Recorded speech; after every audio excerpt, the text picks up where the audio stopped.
అలా చేసుకుంటే మంచిది. శీఘ్రం నేను విశాల్ ఫ్యాను, ఇంకా ఆయన చేసుకుంటుందా నేను చేసుకుంటా. అదే అందుకోసం విశాల్ సార్ గబాని పెళ్లి చేసుకోండి, మీ ఫ్యాను. ఇప్పుడు ఆ సిచ్యువేషన్లో కొంచెం ఫీవర్గా ఉండింది, ఇప్పుడు పర్వాలేదు, బాగా మాట్లాడుతున్నాడు. ఫీవర్ దా మళ్ళా రీసెంట్గా ఒక ఇంటర్వ్యూ ఇచ్చాడు, బాగా హెల్తీ కదా అని మాట్లాడా.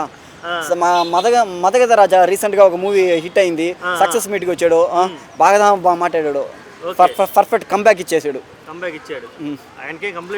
ఆయన కంప్లైంట్స్ లేదు, ఆయన హీరోనా. విశాల్ వచ్చి రియల్ హీరో, దానికోసం నేను ఫ్యాన్. అదంతా ఆల్ రైట్ కదా ఉన్నాడు, ఏం ప్రాబ్లం లేదు.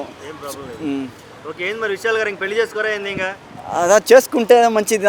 శీఘ్రం నేను విశాల్ ఫ్యాను, ఇంకా ఆయన చేసుకుంటుందా నేను చేసుకుంటా. అదే అందుకోసం విశాల్ సార్ గబాని పెళ్లి చేసుకోండి, మీ ఫ్యాను. ఎస్ఆర్ ఫ్యాను, మళ్ళీ విశాల్ సార్ ఫ్యాను. సో మీరంతా చేసుకుంటేదా ఫ్యాన్ మేము స్టెప్ ఎత్తా ఉంటుంది. సో గబాని చేసుకోండి, ఓకేనా.